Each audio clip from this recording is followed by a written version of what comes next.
Hello friends, हमारे पास आया है अकाई का एलडी टीवी। तो है तो लोकली, बट इसकी जो है ना एक बार ऑन होता है फिर बंद हो जाता है, एक बार ऑन होता है बंद हो जाता है, यही दिक्कत आ रही है। तो इसके दो कैपेसिटर फूल रहे हैं, 22 mm 220 mm 16 वोल्ट का, और एक 10 mm 200 वोल्ट का कैपेसिटर। दो फूले हुए हैं, तो इनको मैं चेंज करके देखता हूँ चलता है नहीं चलता है। ये मैंने लाइन दे दी है इसमें, इंडिकेटर तो हो गया, मैं ऑन करके देखता हूँ।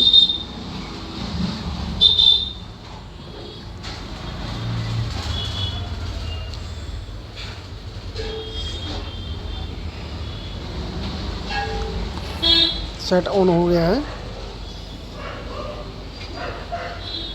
ये सेट हमारा चल गया है, बिल्कुल ओके हो गया सेट हमारा।